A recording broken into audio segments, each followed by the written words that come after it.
Welcome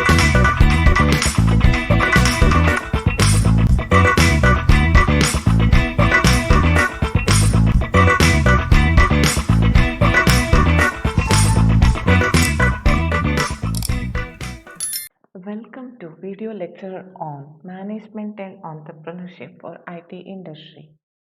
In this session, I am going to discuss the various types of organization. Organizing is the function of management which involves arranging human and other resources for the achievement of goals. Organization is a group of individuals with a common goal bound together by a set of authority responsibility relationship. So let us see what are the various types of organization. Based on official recognition, organization can be of two types, that is formal organization and informal organization. According to different methods of distribution of authorities and responsibilities, the organization are following types: line or scalar organization, functional organization, line and staff organization, and committee organization. A formal organization is an organization in which the job of each member is clearly defined, whose authority, responsibility, and accountability are fixed. An informal organization is formed within the formal organization as a network of interpersonal relationship when people interact with each other.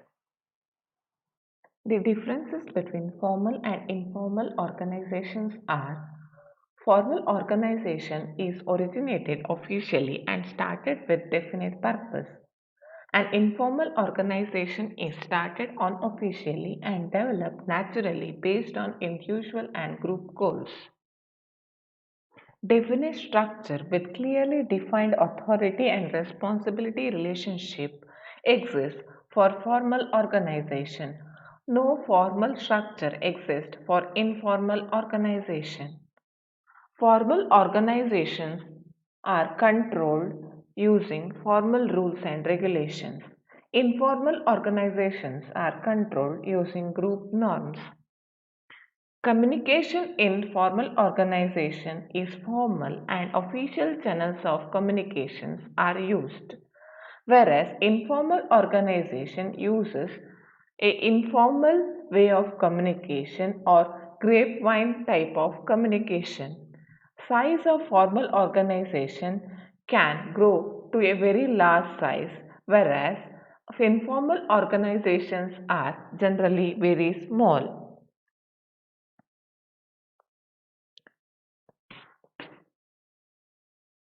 So, this is the hierarchy of an organization structure. Managing director at the top level, then the managers at the next level, and section head at the third level, and foreman or supervisor at the fourth level, and the employees at the next level. This is the structure of formal organization, whereas informal organization may be a group of people which has managing director or manager, the section head, supervisor, and employee in a team, or a informal organization may exist which consists of manager, section head, or employee, etc. Based on internal structure of the organization can be categorized into line organization, functional organization, line and staff organization, and committee organization. Let us see all the organization type one by one. Line organization. This type of organization is also known as departmental or military type of organization. It is the basic framework for the whole organization. It represents a direct vertical relationship which authority flows. This is a vertical structure. One person delegates authority to his subordinate and who in turn delegates to his subordinate and so on. This type of organization is also known as military type of organization because in military discipline is of high order. Orders and instruction issued from the top have to be followed by the lowers. Similarly, in this type of organization, orders of the general manager are to be carried out without any say by subordinate and hence no chance of shifting of responsibility as in military and hence known as military type of organization. As in this organization, flow of authority moves from top to bottom in vertical lines. Therefore, this is also known as line or scalar organization. The advantages of line organization. Line organization is simple to understand.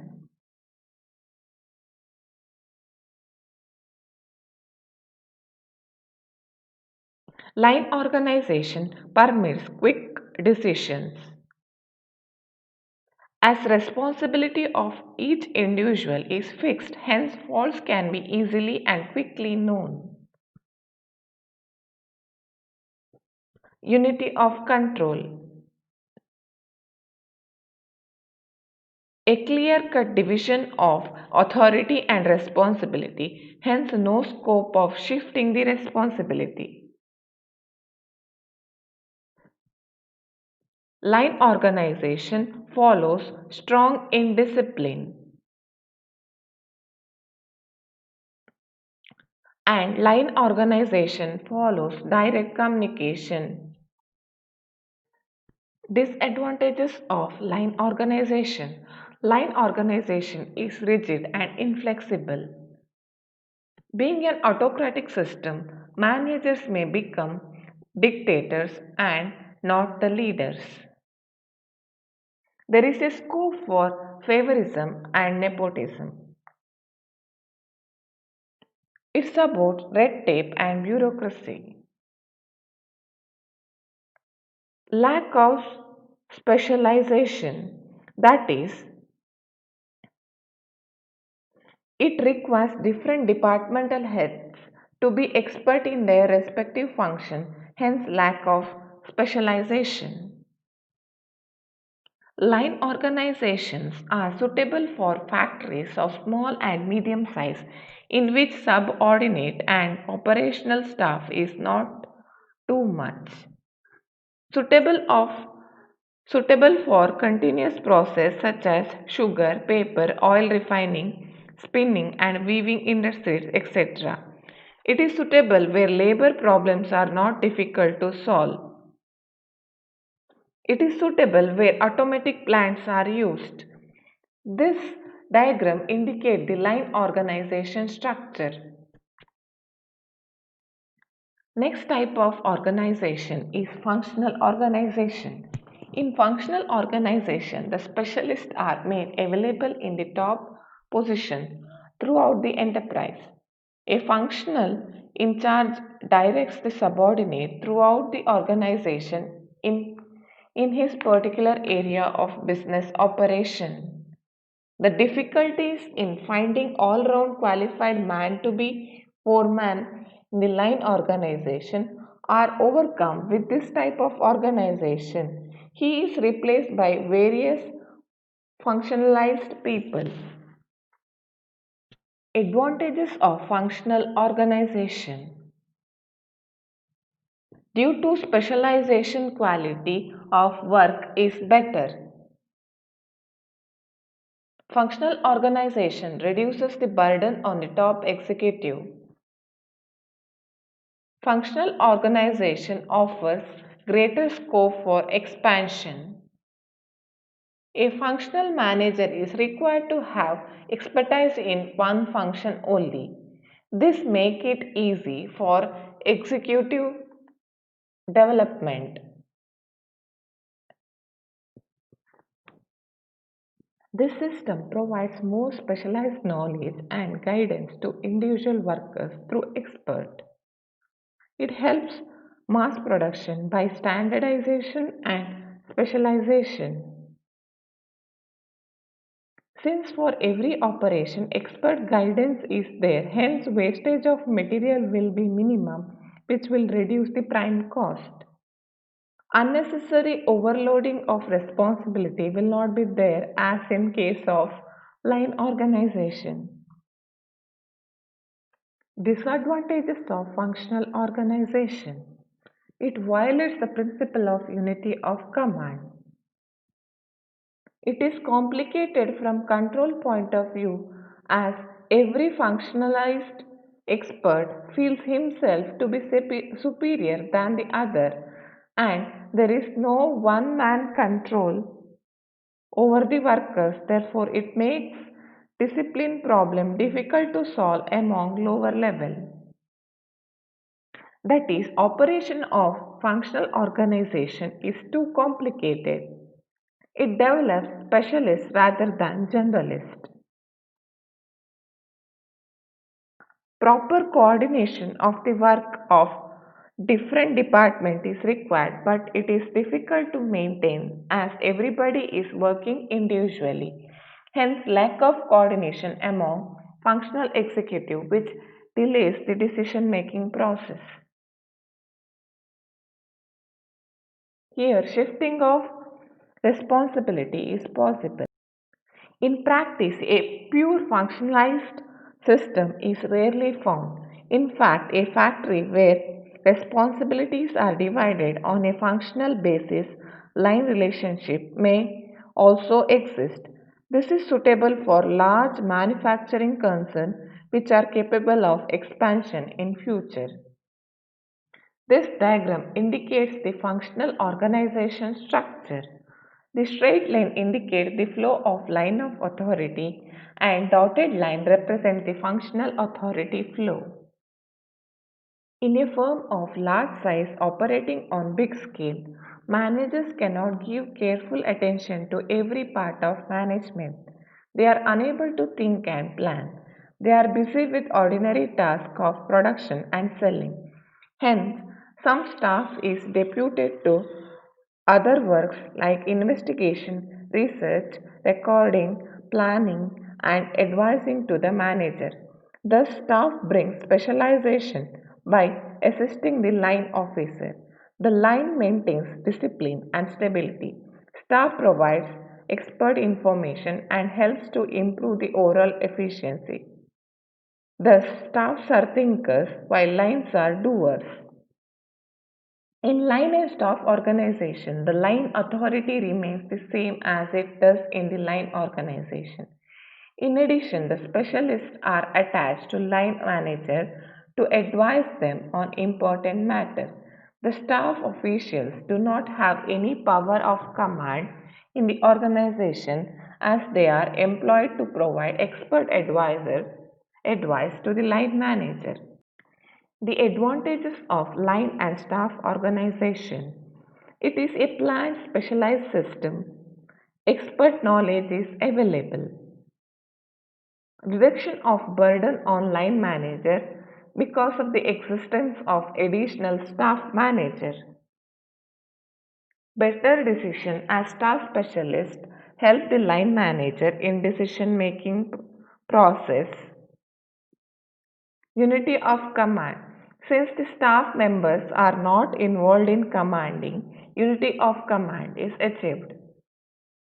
Flexible when compared to functional organization. The disadvantages of line and staff organization.